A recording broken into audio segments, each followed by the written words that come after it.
Hello friends, Australian literature எக்ஸாமுக்கு எப்படி prepare பண்ணலாம் அப்படிங்கிற இந்த வீடியோவில் பார்க்க போகிறோம். ஃபர்ஸ்ட் யூனிட்டில் பார்த்தோம் அப்படின்னா மொத்தம் 6 போயம்ஸ் இருக்குது. ஸோ இந்த யூனிட்டை வந்து எல்லாரும் ஒமிட் பண்ணிடலாம்னு சொல்லி கேட்டுட்ருக்கீங்க. பட் கொஞ்சம் ரிஸ்க்கு தான்.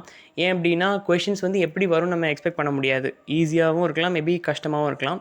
ஸோ அதனால் முடிஞ்ச அளவுக்கு இந்த யூனிட்டை ஃபுல்லாக கவர் பண்ணிடுங்க. ஒரு இதை வேணால் ஒமிட் பண்ணிடுங்க, ஓகேவா? எப்போ நம்ம பார்க்குற மாதிரியே 6 போயம்ஸ் இருக்கிறதுனால ஒரு போயம் ஒமிட் பண்ணிட்டு மற்ற 5ஐயும் பார்க்கறது நல்லது. ஒமிட் பண்ண வேண்டிய போயம் வந்து தி மூவிங் இமேஜ், ஓகேவா? ரொம்ப லாங், 3 பார்ட்ஸாக ரொம்ப லாங்காக இருக்குது. மற்றதுமே கொஞ்சம் டஃப்பான போயம்ஸ் தான். ஸோ ரொம்பவே முடியலை, இனிமே தான் பார்க்கணும், அதனால் ரொம்ப மண்டை வலிக்குது, இதை பார்க்க முடியல அப்படின்னா இந்த யூனிட்டை விடுறது நல்லது தான். இல்லை உங்களுக்கு கொஞ்சம் பயமாகவே இருந்துச்சு, விட்டு அங்கே ஒழுங்காக எழுத முடியும் அப்படின்னு சொல்லி யோசிச்சிங்கன்னா இந்த யூனிட்டை பார்த்துருங்க, ஒமிட் பண்ண வேணாம், ஓகேவா? ஸோ இனிமே தான் பார்க்க போகிறேன் அப்படின்னா வேணும்னா விட்டுக்கோங்க, வேறு வழி இல்லை அப்படிங்கிறப்போ பார்க்க முடியல, டைம் இல்லை அப்படின்னா விட்டுருங்க. விட்டுட்டு மற்ற 4 யூனிட்ஸும் நல்லா கிளியராக பார்த்து வச்சுக்கோங்க. ஸோ செகண்ட் யூனிட்டில் பார்த்தோம் அப்படின்னா ப்ரோஸ் 2 ப்ரோஸ் இருக்குது. சாலி மார்கனுடைய what people are we from my place அந்த ப்ரோஸ் வந்து, தென் கேட் கிரென்வெலோடைய ஒன் லைஃப் அதில் உள்ள சாப்டர் 1. ஸோ ரெண்டுமே ஒரு சாப்டர்ஸ் தான், ரெண்டுமே ஈஸி தான். ஸோ இதில் எது ஈஸி அப்படின்னு சொல்லி பார்த்தோம் அப்படின்னா வாட் பீப்புள் ஆர் வி நான் சஜஸ்ட் பண்ணுவேன், ஓகேவா? அது கொஞ்சம் ஈஸி தான். ஸோ நீங்கள் அதை பார்த்துக்கோங்க. தென் தேர்ட் யூனிட்டில் பார்த்தோம் அப்படின்னா short stories 2 short story, golden ஷேட்டையும் பிக் வேர்ல்டும். பிக் வேர்ல்டில் கொஞ்சம் கேரக்டர்ஸ் இருக்கும், கொஞ்சம் காம்ப்ளிகேட்டாக இருக்கிற மாதிரி இருக்கும், தீம்ஸ் கொஞ்சம் வித்தியாசமாக இருக்கிற மாதிரி இருக்கும். பட் கோல்டன் ஷேட் வந்து ஒரு ஹியூமரஸான ஷார்ட் ஸ்டோரி தான், கேரக்டருமே ரொம்ப அதிகமாக கிடையாது, ஈஸியான ஷார்ட் ஸ்டோரி. ஸோ கோல்டன் ஷேட்டி பார்க்குறது பெஸ்ட், ஓகேவா? தென் ஃபோர்த் யூனிட்டில் பார்த்தோம் அப்படின்னா ட்ராமா 2 ட்ராமா இருக்குது, ட்ரீமர்ஸும் டேலைட் சேவிங்கும். டேலைட் சேவிங் என்னை பொறுத்த வரைக்கும் ஈஸி, வீடியோ லிமிட் கொஞ்சம் அதிகமாக தான் இருக்கும், பட் ஒரு ஸ்டோரி வந்து ரொம்ப சிம்பிள் தான். ட்ரீமர் ஸ்டோரி வந்து கொஞ்சம் காம்ப்ளிகேட்டடாக இருக்கிற மாதிரி இருக்கும், இது நிறைய கேரக்டர்ஸ் உண்டு ட்ரீமர்ஸில். ஸோ டேலைட் சேவிங்கை நான் ப்ரிஸ்கிரைப் பண்ணுவேன், ஓகேவா? தென் லாஸ்ட் யூனிட்டில் 2 ஃபிக்ஷன் இருக்குது. அதில் ரொம்ப ஈஸின்னு பார்த்தோம்னா follow the rabbit proof fence, Doris பில்கிங்டனுடையது.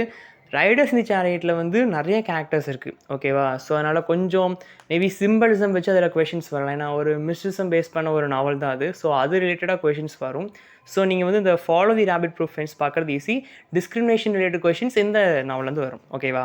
So இப்போ ஓவராலாக பார்த்தோம் அப்படின்னா பொயட்ரியிலேருந்து எப்படி வேணால் கொஷின்ஸ் கேட்கலாம். அது டஃப்பான யூனிட் தான். ஏன்னா நம்ம ஒரு இன்டர்பிரேஷனில் பார்த்து வச்சுருப்போம், அங்கே ஒரு இன்டர்பிரேஷனில் கேட்டுருவாங்க. ஸோ அந்த இடத்துல பிளாங்க் அவுட் ஆகிற மாதிரி ஆயிரும், ஓகேவா? ஸோ டஃப்பான யூனிட் தான். கொஞ்சம் நல்லா எஃபோர்ட் போட்டு நீங்கள் அந்த யூனிட்டை ஃபோக்கஸ் பண்ணி பார்க்குற மாதிரி தான், நல்லா எஃபோர்ட் போட்டு பாருங்கள். போயம் லைன்ஸை 1க்கு 2 தடவை ரீட் பண்ணிவிட்டு கிளியராக மைண்டில் அதை ஏற்றி வச்சுக்கிட்டு அங்கே போய் நல்லா எழுதுகிற மாதிரி பாருங்கள், ஓகேவா? சம்மரிஸையும் பார்த்துக்கோங்க. நெட்டில் நிறைய அனாலிசிஸ் வித்தியாசமாக இருக்கும், ஸோ அதையுமே ரீட் பண்ணி வச்சுக்கோங்க. தென் உங்களுக்கு அந்த போயம் லைக் இன்டர்பிரேஷனையும் மைண்டில் வச்சுக்கிட்டு அங்கே கொஷின் கேட்குறக்கு ஏற்ற மாதிரி கரெக்டாக எழுதுற மாதிரி பார்த்துக்கோங்க, ஓகேவா? ஸோ ரொம்ப டஃப்பான ஒரு யூனிட் தான். கொஷின்ஸ் நாளைக்கு எப்படி இருக்குங்கிறத பொறுத்து தான் இருக்குது. மேபி ஈஸியாகவும் இருக்கலாம், கஷ்டமாக இருக்கலாம். ஸோ எதுக்குமே ரெடியாக இருக்கணும் இந்த யூனிட்டுக்கு, ஓகேவா? போயம் அந்த லைன்ஸ்லாம் கொஞ்சம் அப்படி ஞாபகம் வச்சுக்கிட்டா தான் கொஞ்சம் அங்கே ஒழுங்காக எழுத முடியும். ஸோ இந்த யூனிட்டுக்கு கொஞ்சம் எஃபோர்ட் போட்டால் தான் நல்லா இந்த யூனிட்டில் மார்க் எடுக்க முடியும். மற்ற யூனிட்ஸ்லாம் ரொம்ப ஈஸி தான். ப்ரோஸ்லாம் பார்த்தோம் அப்படின்னா ரெண்டுமே ஈஸி தான். Short story easy, fiction easy, ட்ராமாவும் ஈஸி தான். ஸோ ரொம்ப டஃப்லாம் சொல்ல முடியாது. ஒன் வேர்ட்ஸுக்கு எதுக்கும் அந்த பப்ளிகேஷன் இயர்ஸை கொஞ்சம் அப்படியே ஞாபகம் வச்சுக்கிட்டிங்கன்னா கொஞ்சம் ஈஸியாக இருக்கும். ஏன்னா லாஸ்ட் எக்ஸாமுக்கு இந்த பப்ளிகேஷன் இயர் ஒரு ஒன் வேர்டில் வந்த மாதிரி வருது. ஸோ அதையும் பார்த்துட்டு கேரக்டர்ஸை நீட்டாக பார்த்துக்கோங்க, ஓகேவா? மேபி ஒரு கேரக்டர் வச்சு கேட்கலாம், இந்த கேரக்டர் பற்றி சொல்லுங்கள் அப்படின்னு சொல்லி கேட்கலாம்.